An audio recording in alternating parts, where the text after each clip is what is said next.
Hello students, मैं सुधा स्वागत करती हूँ आप सबका आपके अपने चैनल तैयारी ऑनलाइन में।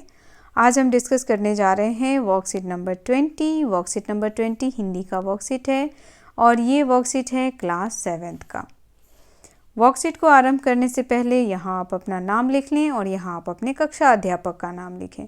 वर्कशीट है 13 दिसंबर 2020 का। आज के वर्कशीट में हम रहीम दास जी के दोहे पढ़ेंगे।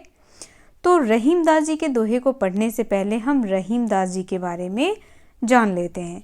बच्चों, रहीम दास जी का पूरा नाम था अब्दुल रहीम खाने खाना। अब्दुल रहीम खाने खाना। तो ये था रहीम दास जी का पूरा नाम। अब्दुल रहीम खाने खाना का जन्म बच्चों 17 दिसंबर 1556 में दिल्ली में हुआ था और ये अकबर के दरबार में नवरत्नों में से एक थे। इनके बारे में कहा जाता है कि अब्दुल रहीम खाने खाना कलम और तलवार दोनों के जादूगर थे, यानी वह एक अच्छे रचनाकार भी थे और वह एक अच्छे सैनिक भी थे। चलिए आज हम उनके द्वारा लिखित दोहे को पढ़ेंगे और साथ ही उसका भावार्थ भी समझेंगे। तो यहाँ देखिए, पहला दोहा है यहाँ पे, तरुवर फल नहीं खात है, सरवर पियत न पान, काहे रहीम पर काज हित, संपत्ति संचही सुजान। अब यहाँ देखिए, तरुबर, तरुबर शब्द का अर्थ होता है बच्चों वृक्ष। वृक्ष भी कह सकते हैं आप, पादप भी कह सकते हैं, पेड़ भी कह सकते हैं। तो यहाँ रहीम दास जी कह रहे हैं तरुबर फल नहीं खात है, वृक्ष जो हमें फल देता है वह स्वयं अपना फल नहीं खाता है। सरवर पियत न पान, सरवर कहने का अर्थ है सरोवर, नदी, तालाब, ये अपना पानी स्वयं नहीं पीता है। काहे रहीम पर काज हित, और कहते हैं कि क्यों सज्जन व्यक्ति पर काज यानी दूसरे के कार्यों के लिए, दूसरे के हित के लिए, संपत्ति संचही सुजान, संपत्ति यानी धन को क्या करते हैं, संचय करते हैं यानी संचित करते हैं। अब देखिए प्रसंग यहाँ दिया हुआ है। रहीम जी परोपकारी पुरुषों का महत्व बताते हुए कहते हैं कि जिस प्रकार पेड़ अपनी फल स्वयं नहीं खाते, सरोवर यानी नदी अपना पानी स्वयं नहीं पीते, उसी प्रकार परोपकारी या सज्जन पुरुष दूसरे के भले के लिए अपनी संपत्ति का संचय करते हैं, अर्थात दूसरों की सहायता करने के लिए ही धन इकट्ठा करते हैं और उनकी सहायता करते हैं। तो ये है रहीम दास जी के दोहे का भाव। चलिए अब दूसरा दोहा देखते हैं। दूसरा दोहा यहाँ पे है, थोथे बादर क्वार के ज्यों रहीम घहरात, धनी पुरुष निर्धन भये करे पाछिली बात। अब देखिए, थोथे बादर क्वार के यानी क्वार के समय में जो बादल गरजते हैं वह क्या नहीं होते, बरसते नहीं हैं। और धनी पुरुष यानी जो लोग अमीर होते हैं और किसी वजह वह निर्धन हो जाते हैं, वह हमेशा अपने पिछली बातों को याद करते रहते हैं। चलिए हम इसका प्रसंग देखते हैं।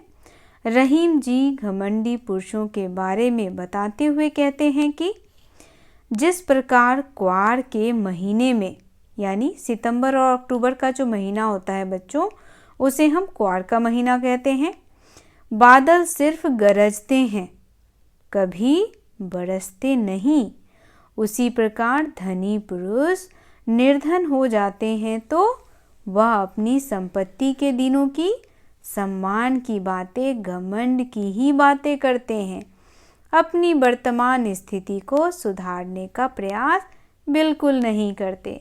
तो देखा बच्चों आप लोगों ने कितनी बड़ी बात रहीम दास जी ने अपने दोहे के माध्यम से बतलाया है। चलिए बच्चों अब इसमें दिए गए प्रश्नों को देखते हैं। पहला प्रश्न हमारा है, सज्जन पुरुष की क्या पहचान है। तो बच्चों सज्जन पुरुष जो होते हैं वह कैसे होते हैं, वह होते हैं परोपकारी।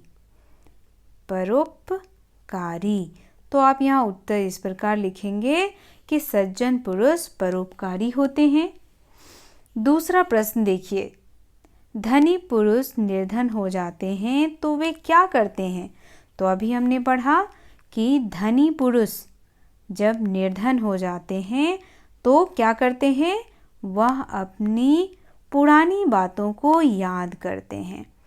तो यहाँ हम इस तरीके से इसका उत्तर लिख सकते हैं। निर्धन हो जाते हैं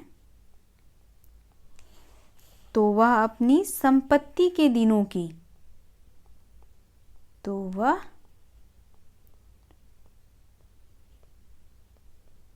अपनी